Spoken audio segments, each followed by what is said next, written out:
it is kind of like that. Well, but let's for some more context, let's just kind of talk about how the industry operates, because in real estate, we look at it, oh, this is a sales industry. And structurally, so conceptually it is, structurally it is not. It is a service industry. It's because real estate agents and brokerages do not own any of the product that is actually being sold. They are contracted to help sell those products. And people say, well, it's like, it would be like a car salesman. If the car doesn't sell, they don't get their commission. Yes, however, that car stays with them. They still have the opportunity to sell that car. Once a buyer breaches a buyer-broker agreement and goes purchases another property, that brokerage has no opportunity to sell that buyer another home or help them buy another home.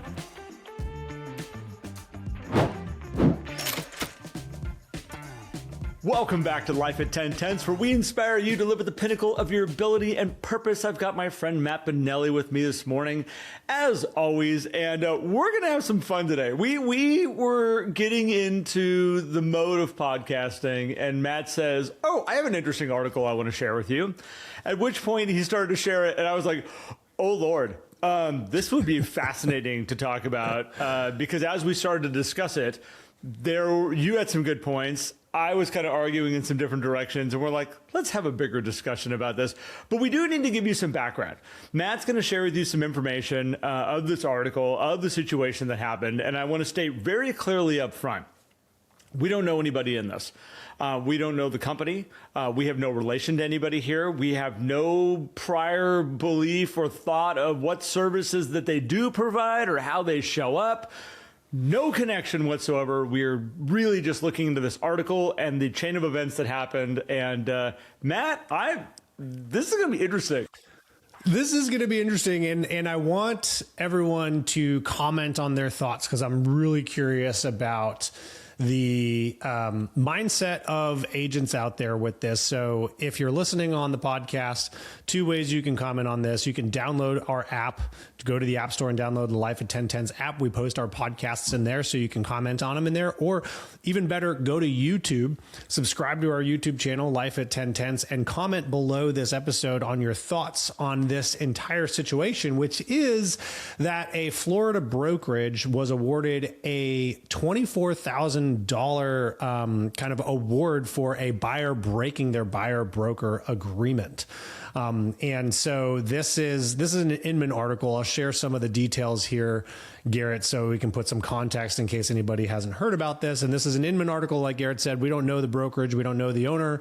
But this is what happened. So apparently Ecofine Properties, which is a brokerage down in Southern Florida, had a buyer who ghosted. They ghosted the agent, right? They signed a buyer broker agreement in late 2024. So this is right after the whole judgment and buyer broker agreements have come into our world. And the buyer broker agreement stated that they would owe the agent 3%. And so agent educated the buyer on the marketplace, even showed the buyer and their family homes, and then ghosting. So they found out through a mortgage broker that they had secured a contract on another listing or on a listing, and they attempted to contact the buyer and say, hey, you violated our buyer broker agreement. What's going on? Well, the buyer then kind of sent a new buyer broker agreement with names changed, and then weeks later changed the names again. So there's some weird things going on. Ultimately, they did go to arbitration, and the buyer argued that they received little or no value from Ecofine Properties, which the arbiter determined is untrue. The arbiter also determined that the buyer broker agreement was very clear up front and that the buyer knew exactly what they were getting into, which is why they then awarded Ecofine Properties the full 3% commission on the $800,000 home that buyer ultimately closed on. So $24,000 over to that brokerage, or, well, I don't know how that's going to transpire, what's going to take place there.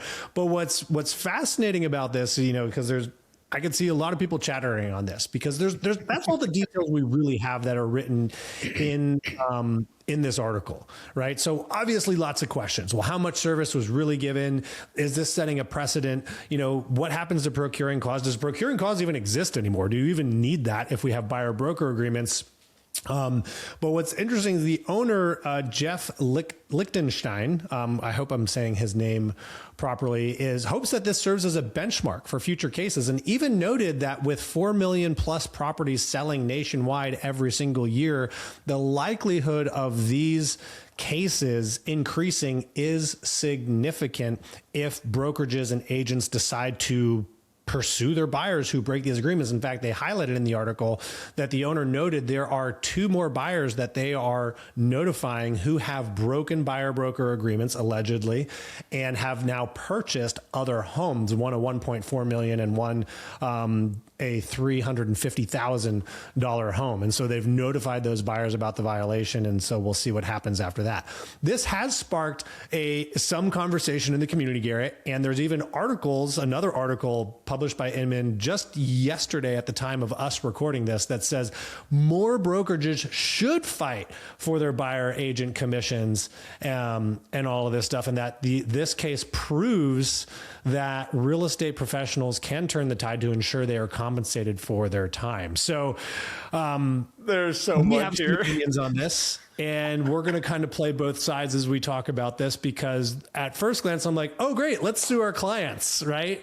This sounds fantastic. But at the same time, if you are putting in a lot of work for someone and all of a sudden they just go a different direction, it would be like, hey, if somebody came into a restaurant, sat down to dine, got through the appetizer, maybe ordered the main course. It came, they took a bite, and they're like, you know what? I don't want to eat here. I'm going to leave, and they're like, I'm not paying for the meal.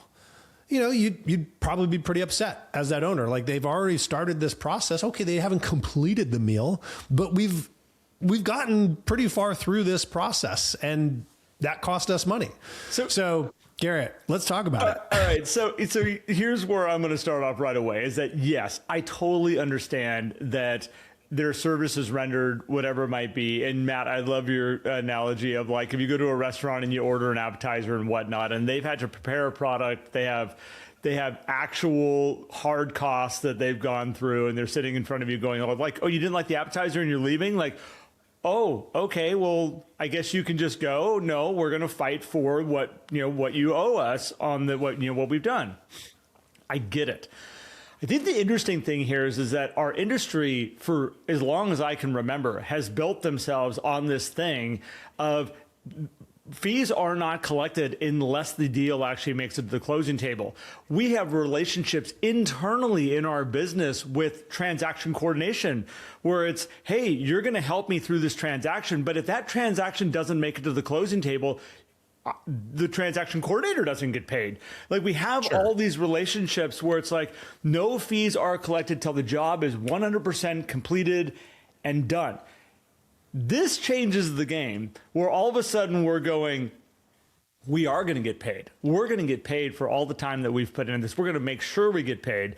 And if all of a sudden that buyer breaks this agreement, which goes against everything of how real estate's been done up until this point, we're going to go after them and sue them? Like, and we're going to find more to go sue and go after? I hate this. When you read this to me, Matt, I'm like, this is not the hill that we want to die on as real estate agents. But there is a place in here of a contract being entered into, 2 parties signing to it.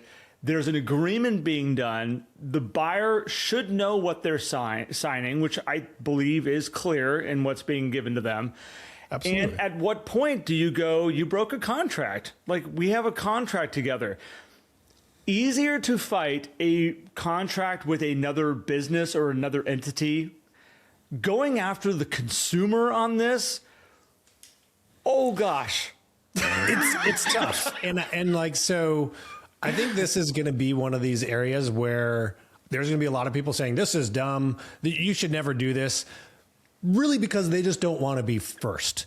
in the background, I think there's going to be a lot of people saying, go Echo-Find Properties. You do it. You pave the way, because once a precedent is set, then the rest of the industry just kind of falls into place. That's like the person at the bar that you're going like, fight. And when the fight breaks out, you're like, I'm out of here. Yeah, it is kind of like that. Well, but let's for some more context, let's just kind of talk about how the industry operates, because in real estate, we look at it, oh, this is a sales industry. And structurally, so conceptually it is, structurally it is not. It is a service industry. It's because real estate agents and brokerages do not own any of the product that is actually being sold. They are contracted to help sell those products. And people say, well, it's like, it would be like a car salesman. If the car doesn't sell, they don't get their commission. Yes. However, that car stays with them. They still have the opportunity to sell that car. Once a buyer breaches a buyer broker agreement and goes purchases another property, that brokerage has no opportunity to sell that buyer another home or help them buy another home. And so when we look at sales in general, most of the time in the sales industry, yes, commission gets paid on the sale, but that's also because those sales people are working for an organization that owns the product being sold. In real estate, we don't have that. So what are some other service industries? Well, let's take lawyers as an example, or doctors, right? Now, doctors, typically you get paid, you go into the appointment like you're paying on the back end. There are some attorneys who will charge by the hour, but some that will charge based on, the award that's given at the end.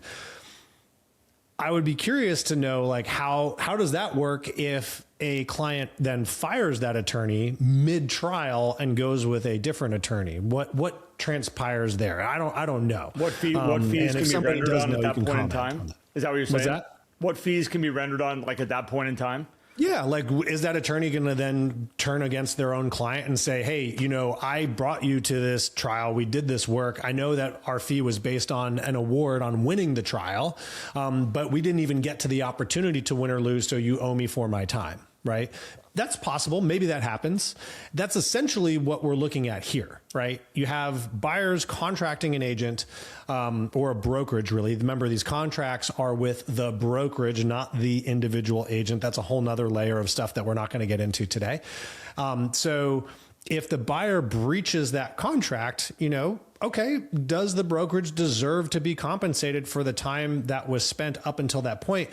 And I think this is what's interesting. I don't know it's not really written in these buyer broker agreements, and maybe some companies have their own. It doesn't clearly stipulate what services constitute payment, right? Because I think this gets into this gray area of like, well, how are we defining what we get paid for so that if a breach happens, because I said to you before we started recording, the fact that this buyer is paying a full commission on this is really interesting, because that buyer had the opportunity to say, hey, I get it, I messed up, but they didn't take me all the way, so I don't owe them the full deal. Like, I think there probably would have been happy settling somewhere around half, which would have been $12,000 instead of $24,000. But instead it's the whole shebang, which I find interesting, probably because there's no clarity in the contract that says, well, what's owed if this contract is breached. But Matt, here's what I find interesting about this whole thing is that this contract, this buyer's brokerage agreement, was brought about to protect the consumer, so that the consumer had clarity on what they were paying. Well, hold on. I think this came about because a bunch of sellers were all upset about paying. Okay. Quote unquote. I mean, this whole thing came about because of what I think is a whole mess of how people understand accounting, but that's a whole nother thing. 100%. And they brought it to the whole table as like, this will make clarity. We have to do this now so the consumer knows what's going on. The buyer's agents that we're bringing to the table were like, how do I sell this thing? Oh, I'll sell it as this, requires me to operate at a certain level so that we're both accountable to each other and we're both working together, and you can expect what you can, like, again, there's a whole pitch that's been put on this thing. And then to now turn it. So I'm going to change this from a consumer standpoint right now. I'm a buyer of property. I buy property in other states and investments. And if I'm entering into a buyer brokerage agreement, knowing like that maybe there's a part of the agents out there going like, oh, I will sue you. Like, if we get into this and I'm going to hold you to this damn contract for 180 days, I'm going to do, and this is where Matt, you're like, it could raise the bar. I'm like, it could also make people just go, I just need to do the minimum because I have a contract and now I can go after these people if I want to. I've got them in my possession. My research that I would do on agents, what if I'm looking online, if I am researching and getting referrals for agents, this makes me more questioning of the industry that I'm entering into a contract with, to be like, I better make sure I have an agent who really knows what they're doing. They're operating at the highest level. I want testimonials. I want examples of you being able to help people get what they want. And I want to hear from them about the services that you provided and how you showed up. Like, if they're going to go after and sue people like this, you better be ready to raise the game, raise your level of service, raise your level of expertise to a level that I don't think the industry is ready to do. I want it to happen. I want them to do it. But if you're going to go after and sue people on this stuff, you better be playing at a high game. Otherwise, you are going to shoot yourself in the foot. Well, and I agree. I don't think the industry is ready. But at some point, it's like, well, what's going to be the catalyst to get people ready? Because you flip it over on the other side, a listing agreement is full protection for the agent, right? Now, obviously, it's hard for a seller to then just flip to another agent and sell a house, but it is possible. And it has been done where an agent will say, hey, I want to withdraw the listing. There is that rider on the back of a listing agreement that says, hey, if you list with somebody else in 180 days or whatever it is, you still owe us commission. That does happen. And brokerages do go after sellers for that too. Have you ever seen it enforced? I have. Yeah. Because I in my years, like, I've never seen any agent I've ever worked with that's like, we're going after them. Most of them are like, you know what? If they went out of the contract, if they went in the listing agreement. So this gets into the relationship side of it, right? Because if there is a mutual cancellation, that's one thing. Where I've seen it happen is seller says, oh yeah, we just want to take it off for a little bit. You know, there's no, and seller, you know, there's a lot of the conversation. I see where you're going. And then the seller just immediately turns around, lists with somebody else and sells it, even though that agent did provide good, like, not like the agent was underperforming, I'll say, right? And so anyway, I know. And so I have seen that take place. It's very rare. And again, it goes back to what hill do you want to die on? Because in an industry like we're in right now, with the ease of information being shared, yes, there's potential in like having to go after these contracts. At the end of the day, hopefully you don't have too many of these. Like, if you're collecting these types of situations where your buyers are going like, and going and using somebody else, and you're like, ha, I got another one. Like, that's an interesting place that you should not be collecting these. Brokerages should not be collecting these. They should be looking at their agents and saying, what is causing you to provide service that's making people break a contract and not want to use you and go use somebody else, hoping they're just not going to get sued and nobody's going to enforce it. Like, there's a bigger thing here that I say, you better be ready to raise the game. You better be able to raise the bar if you're going to start playing this game. And I think the real estate industry has a lot of room to get really good. I know a lot of really good agents, and I know a lot of really good agents that got into the business because they used an agent that they're like, this is what is how the game's done. I can do this better. And I think we need to raise the bar. This will force it. We do. And I think this highlights having a process for buyers is outrageously important. And I think the reason why it is maybe we would see it less enforced on a listing side than a buyer side, is the time invested into a buyer is different than the time invested into a seller. The money invested into a seller is different than the money invested into a buyer. But I would argue that your time is way more valuable than paying for a photographer or a pre-listing inspection or even staging, right? Because time you can't really get back. Money you can get back. And listing a property does help elevate your brand a little bit. You get some opportunity to showcase yourself.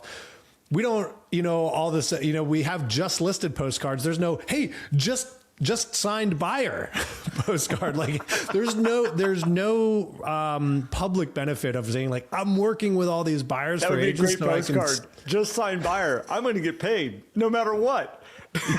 Right.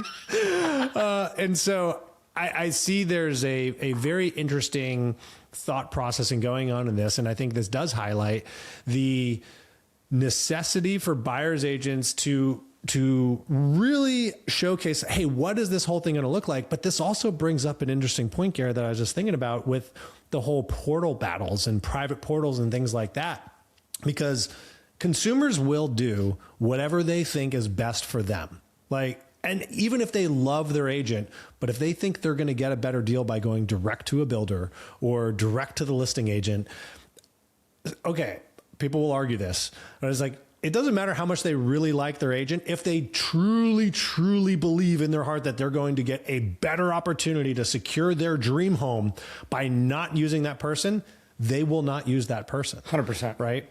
And I think this is where having a very strong relationship up front can help that, because that comes into the education component. Because if they truly believe that, we've messed up along the way of our journey of helping them help educating them, or we don't believe in our own service enough that we can provide value to a buyer beyond what's listed in the MLS, let's say.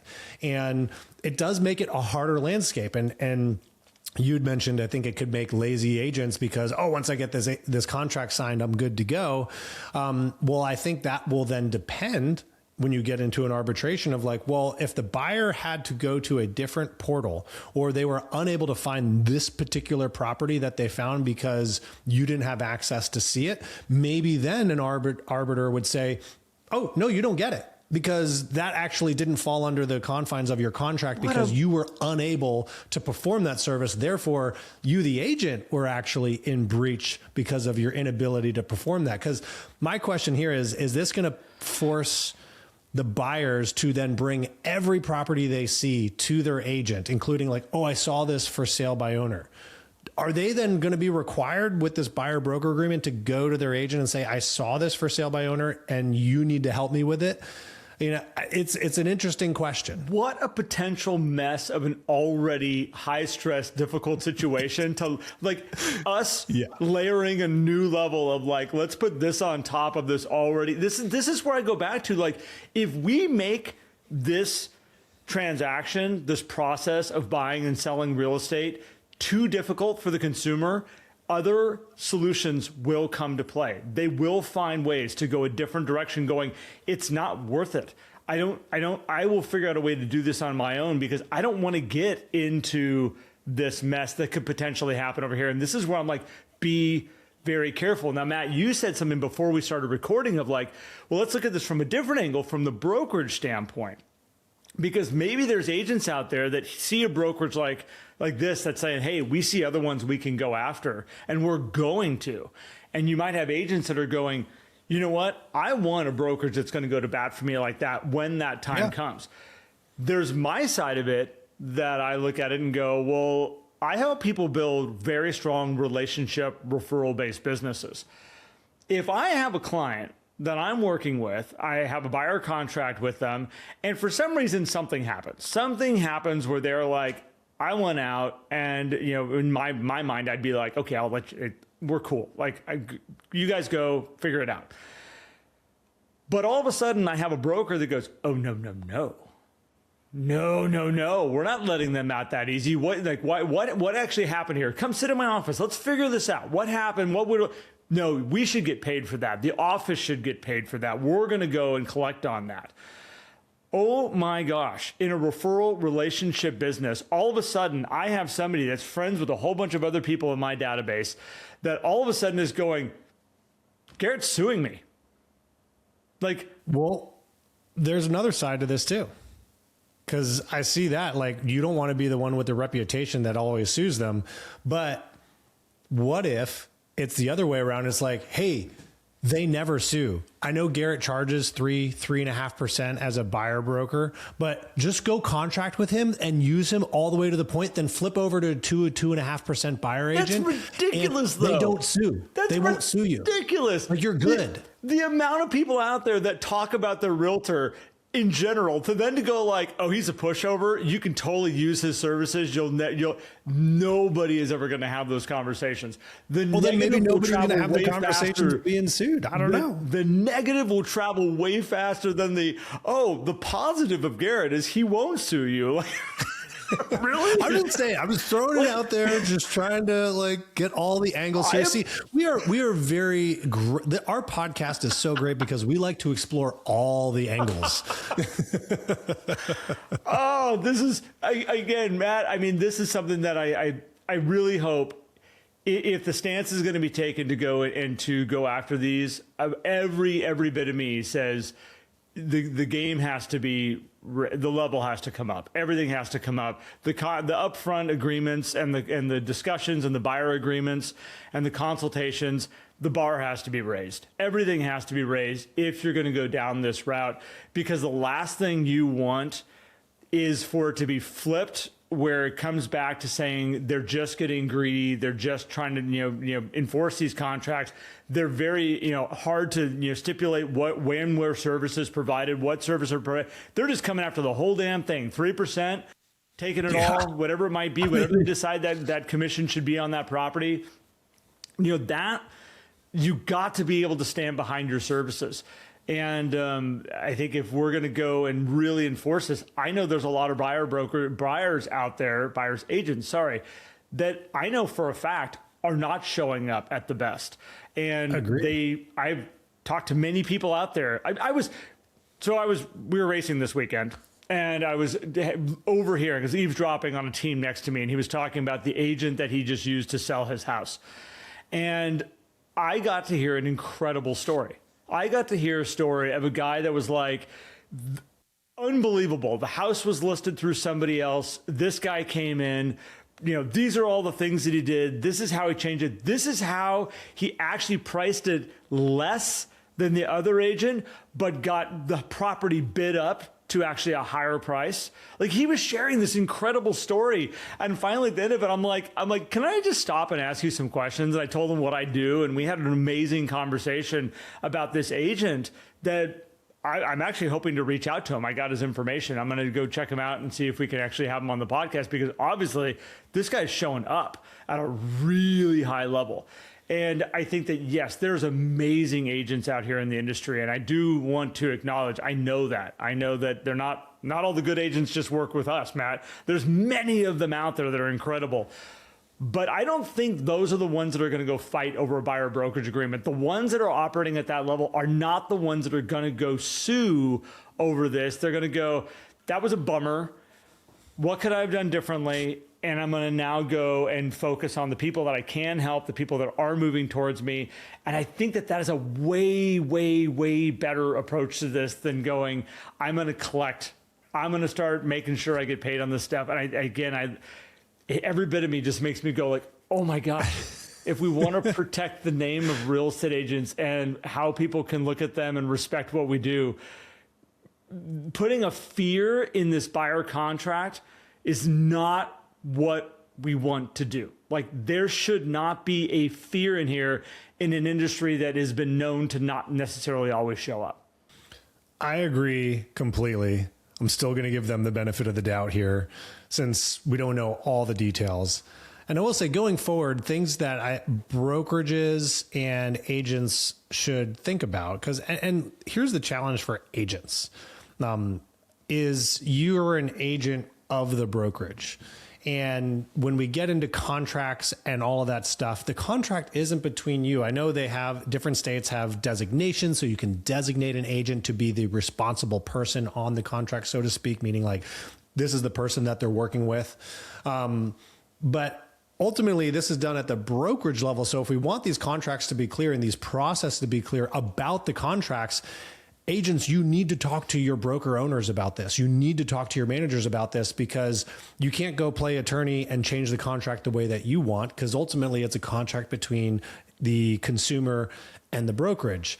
So I do think there needs to be some clarity on how do these contracts work? How do we exit these contracts? I mean, if anybody's tried to cancel their wireless, carrier, they know that it's a terrible process, because there's all these different cancellation rules and all these things that you don't think about when you sign up with them, right? Why do you use Verizon? I don't know how to get out. Yeah, I'm stuck, right? Like, Comcast is a great example. I don't know anybody who loves Comcast internet, and I'm so grateful that I don't have Comcast because their customer service is notoriously terrible. But from a business perspective, it doesn't matter because, well, if you cancel, then this is, you owe us all of this stuff, right? And one thing that is I don't think has been clear yet, and it might be clear in certain buyer broker agreements, but I think if you really want to have a good relationship with your clients, explaining to them the entire process of what's going on. And this could potentially lead into maybe there are, deposits that buyers make on services. There's a draw, there's certain things that happen. So the whole service could change as a result of if this gets, some movement, if there's more of this that happen, if other brokerages say, yeah, I'm going to be, I think, Garrett, most people are going to think like you and be like, I don't want to be the brokerage that does that. Right.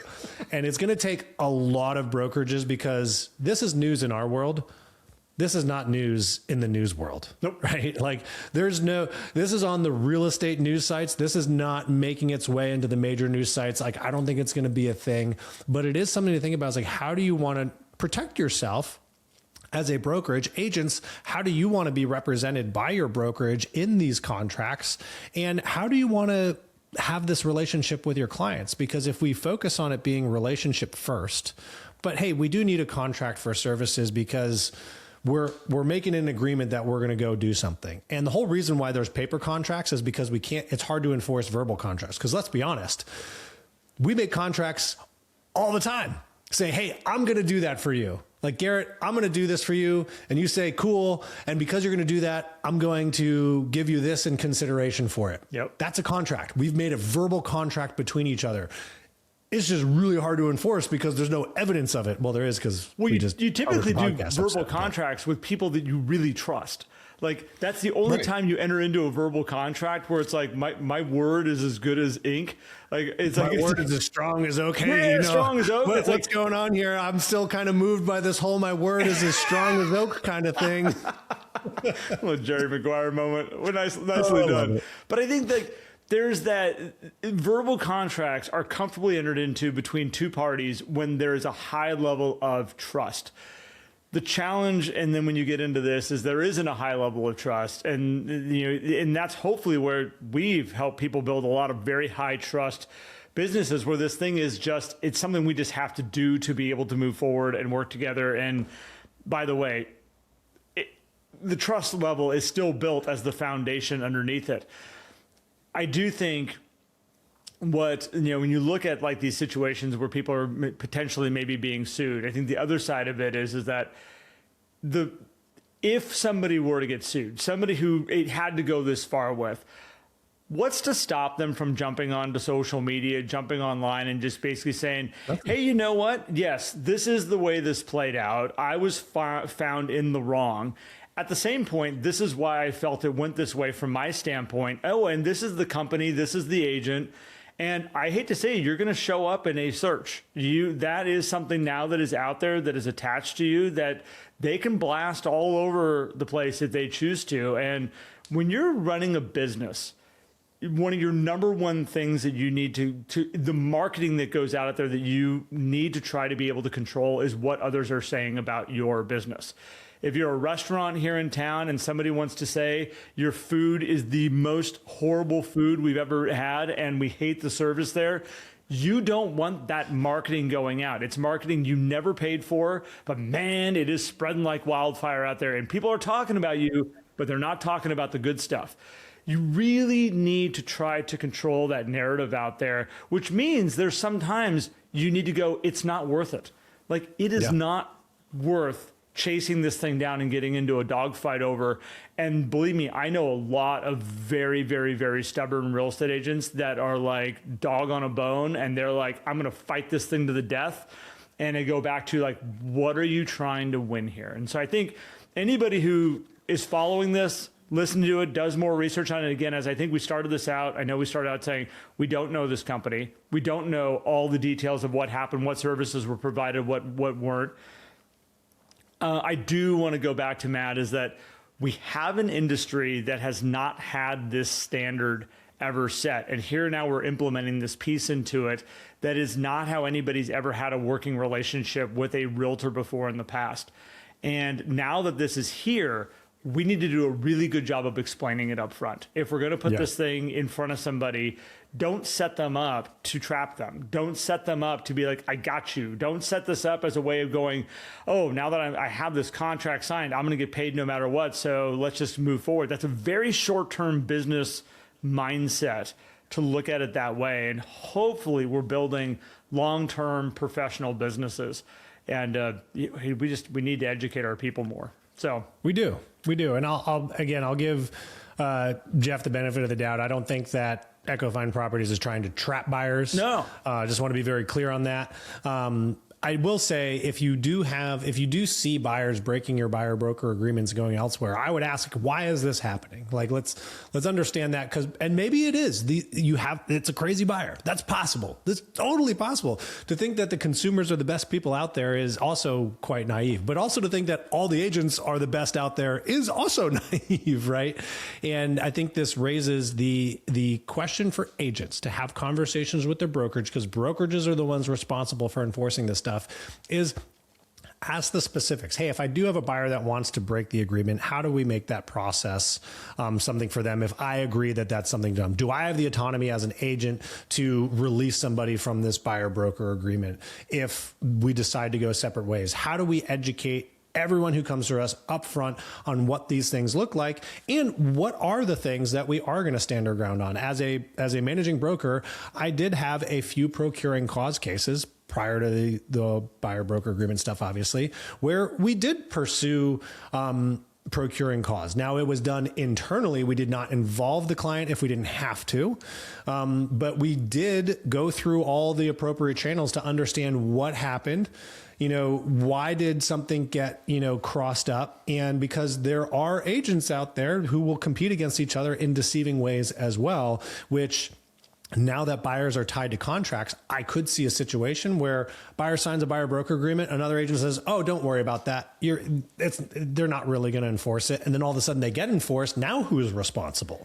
Right. So there's a whole host of different situations that can happen here. And I think it is, one thing I will say that I appreciate this happening is it puts a spotlight on, we as an industry need to do better in how we run this entire buyer process, because we have a mindset of an industry that buyers are like, buyers are okay, right? We build teams that focus on, now listings are one of the best ways to run a business. It's more predictable and all that stuff. I get that. But we build teams and we put our junior, novice, don't know anything agents as buyer agents to say, yeah, that's where you start.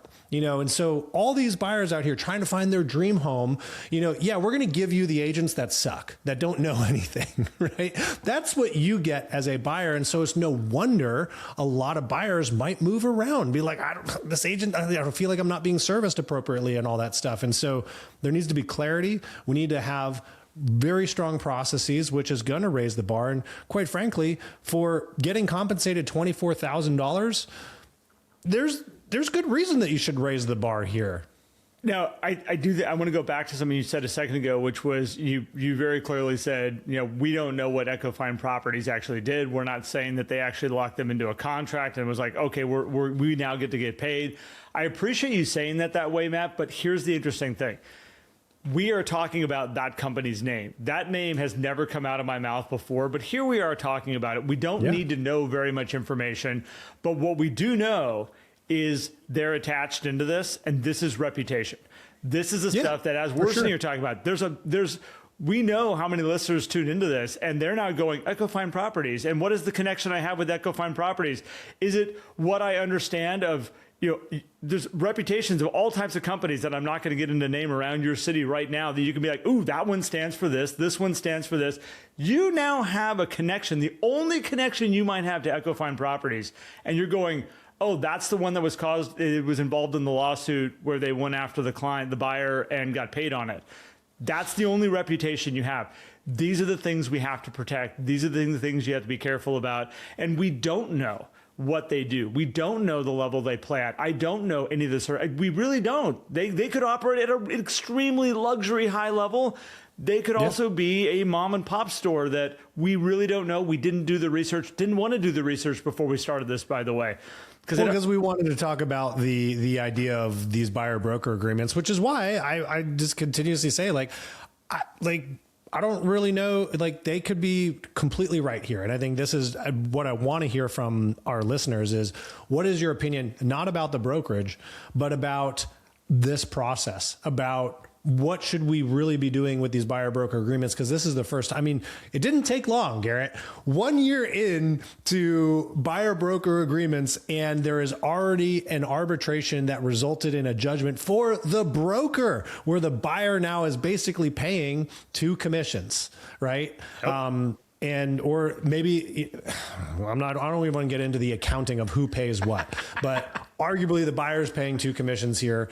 And so it didn't take long for all of a sudden this thing that came about to try to protect consumers that resulted in a consumer having to fork over more money than they probably thought that they were going to when they set out to buy a house. So, I do want to hear what people's thoughts are. I really do. We will reach out to Jeff because I think since we've talked about his company here now, I think I would be interested to hear his full perspective and understand like, hey, what's going on? What do you think is going to transpire here? Because he obviously has made a decision to do this, and I commend him for that too, because I think there's something to be said about being convicted and taking action, because there's a lot of brokerages out there that just kind of like let things happen to them, and those are the brokerages that typically kind of go away at some point. So there is that.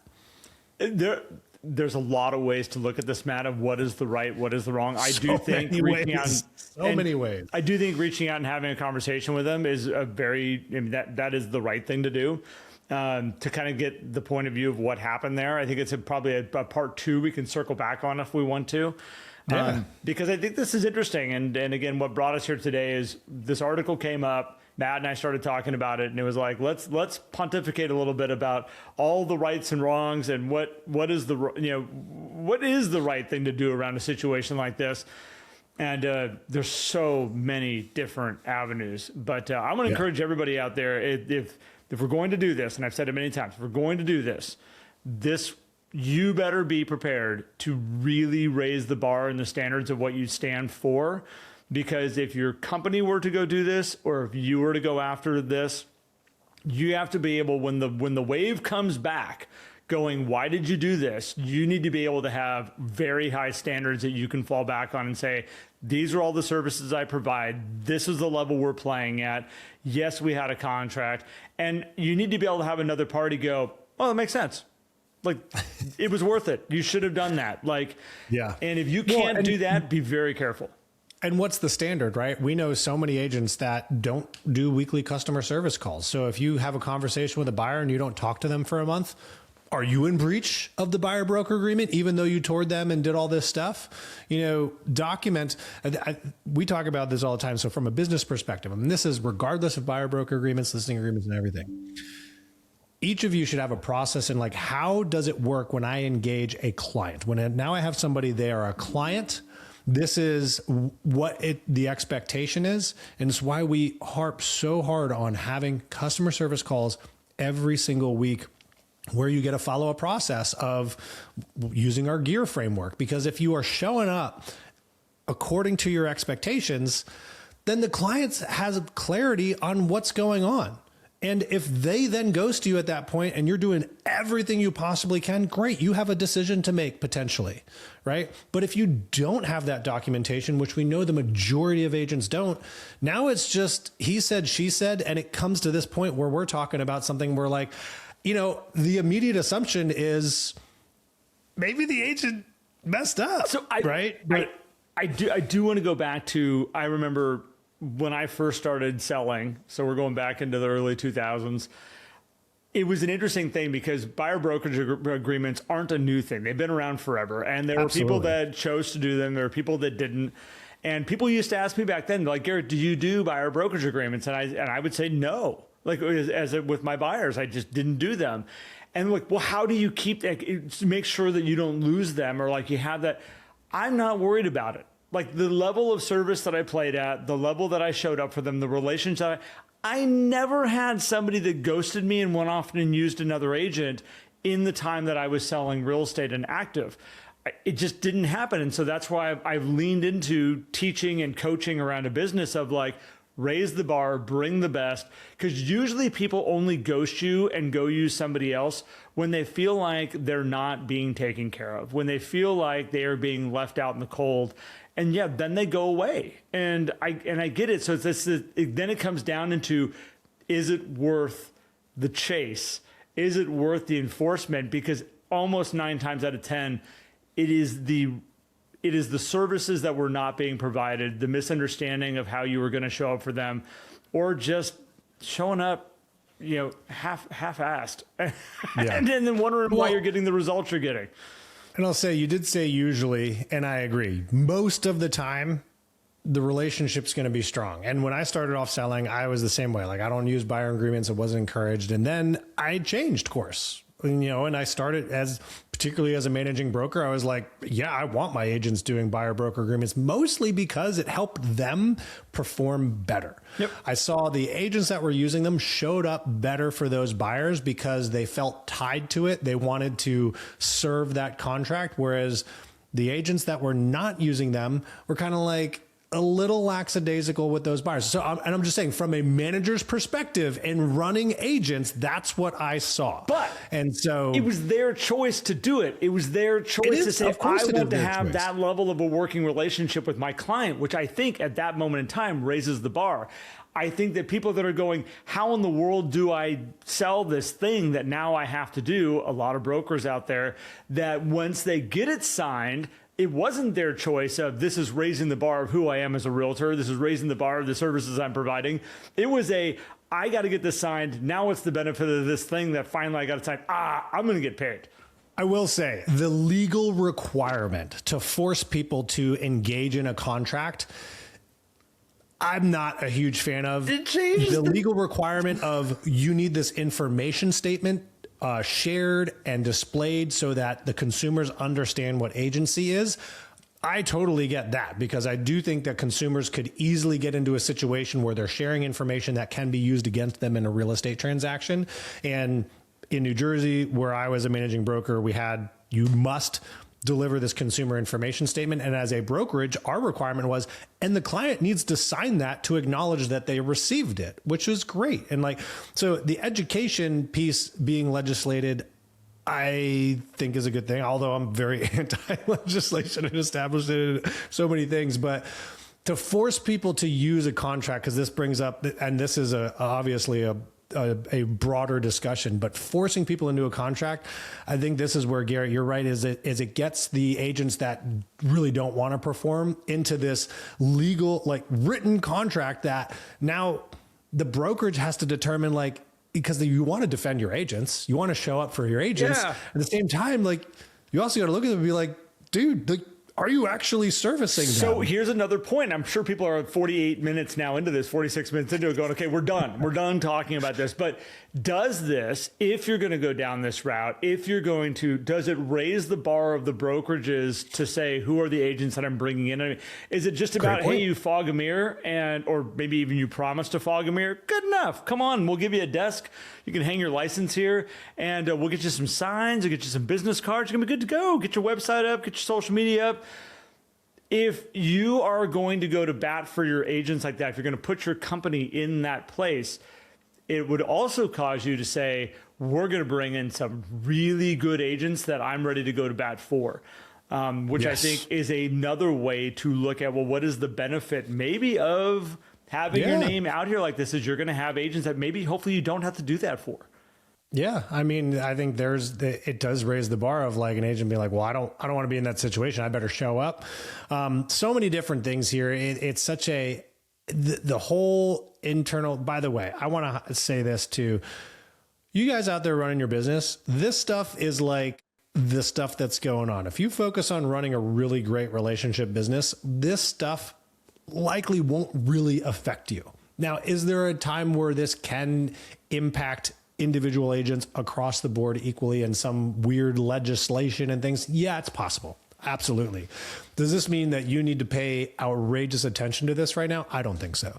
I think this is a broker owner. I think this is an opportunity for independent brokerages like Echo Fine Properties. I'm assuming they're an independent, to raise their own bar internally. And maybe that's exactly what Jeff is doing here. Well, and what's good for I think our listeners to pay attention to is that if this is something that brokerages all of a sudden to catch on to, or agents start to catch on to, like, you do need to understand that this can put a weird energy around this contract that now you have to sign with your clients, where they could, through the news, through the media, all of a sudden go, oh, I've heard about this. And I know about somebody, I heard a story about somebody getting sued and having to pay not only a commission on what they bought the property over here, but they also had to pay this other commission. And I don't want to sign that. I'm not comfortable signing it. And I think that's an interesting thing that if the fear is built around that, you need to understand. And that's why we wanted to talk about it today. That's why I wanted to talk about it today, is that you do need to know that these things are bouncing around out there. I know this is getting a little bit longer than our normal episodes, but you brought up something that made me think, like, you know, if that fear really got large, could it actually ultimately bring us going backwards, where buyer brokerage just doesn't happen because the consumers are too afraid to engage in it? So now we're just back to listing brokerage only, and buyers showing up unrepresented to listings and saying, hey, I'm willing to do this transaction unrepresented. This is where I've said, if we make the process too difficult, if we make it too, it's already confusing enough. And then as realtors go, oh, but we have all these things, and I get it, there's legal reasons you want to have it, and it protects you for this and protects you for that. But the general consumer doesn't do it enough. So all they see is, I want to buy a house. Working with you is complicated, and I don't get it, and I'm confused. So what can I do? You mean I can just walk up to a listing and go, can you help me write a contract on this? And I just want to buy the house. I just love it. You make it too difficult, they will find ways around you. Buyers are like water. Consumers are like water. They will take the path of least resistance. And if somebody creates something that makes it easier, faster, they're going to go. And that's my thing, is we got to be careful. And I will say this too, like, this is why it's imperative. We even said this last year when this was all going down. It is very important that as an agent, you understand the legal process. You understand these contracts. Like, I know it's boring. I know you hate reading legalese, but you do need to understand this stuff, because these situations could arise. And the more you understand it, the easier it's going to be for you to engage clients, to onboard them so that they have the clarity. Because thinking about it from a consumer perspective, Garrett, it's like, it's scary. It's like, gosh, what if I choose the wrong agent, right? What if I choose the wrong person and we miss out on our dream home? Like, it's scary. And so it's up to you guys to really understand everything so that you can give them clarity. You can give your clients confidence, because clear and confident buyers do what?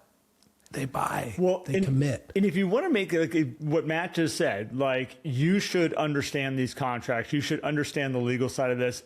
I would totally, like, right now, if I was an agent getting off the phone or listening to this podcast right now, Matt, I would take my buyer agreement, my buyer contract, I would throw it into AI, and I would say, can you please explain to me this contract like I'm a 10-year-old? Like, just walk me through the entire thing like I'm a 10-year-old, break it all down in very simple terms. Then I would up the age a little bit. Explain it to me like I'm in high school. Explain it to me and just kind of go through it from some different angles and learn exactly what's really going on here and what all the pieces of it that make it be, because you should be able to explain that very clearly in a very safe way. It is not about trapping people. It's not about, forcing people into do anything. It's really a representation of expectation between two parties working together. That's what it is. And you have to be able to explain it. And yes, contracts can be backed up. And that's the reason they're there, is that they're there to protect both parties from damage in an agreement. So I think it's a good thing. I really actually think buyer agreements are a really good thing. But you need to be careful that we're, as you said, Matt, like, if it's not clear what the standards are in a contract, then things get strange. And I don't know if it's as clear as it needs to be. I think it's not. I mean, the contract may be written clear, right? The attorneys looked at it. They're like, hey, this is clear. But if you've never bought a house in 10 years and, like, all of a sudden this thing's thrown at you, what do you really know? Right. And so this is going to be interesting to watch continually as we go through this evolution of the industry. Very interesting. A lot of things going on in the industry. And if you guys like this kind of conversation, right, one, get over to YouTube and comment on just your thoughts on buyer broker agreements and this situation, or maybe how you might handle it, because we want to hear from you guys. There's no right or wrong answers. We're not arbitrating like who's right and wrong in these situations. But we'd also like to know, like, do you like this kind of conversation? Do you like these episodes where we're taking some relevant news that's happening in the industry and we get to talk about it and share a little bit about it, just to kind of bring some light to everybody that's going on. So, but stay focused on your businesses. Follow us on YouTube, go subscribe and comment on this. And if you guys want to learn more about what we're doing, head over to 10tenths.co. At the time of this being released, there's still time for you to access our on-demand business planning workshop. If you don't have a business plan for 2026, 10tenths.co, there's a banner at the top, or just throw in /GPS. You'll go right to the landing page. You can join our business planning process, do a business plan, submit it to us, and join us for our quarterly masterminds that we're having for everyone who's completed a business plan. At the time of this recording, I don't know if we've done our first one yet. The first one's on January 9th. Maybe that's happened, maybe not. If you get your business plan done in time, join us on January 9th. If not, you'll join us at the end of March for the second quarterly mastermind. But just hop in there, because having a plan is the most sure way to help you avoid these situations that we're talking about. If you have a plan, you have a process, you follow through on that, the likelihood of you ending up in these situations is going to be reduced tremendously. So we hope you enjoy us, or we hope that you join us, and we do hope that you enjoy us as well as we enjoy you guys listening. We appreciate you guys. We love you guys so much, and we'll see you on the next episode. Thanks, everybody. Hope you enjoyed that one.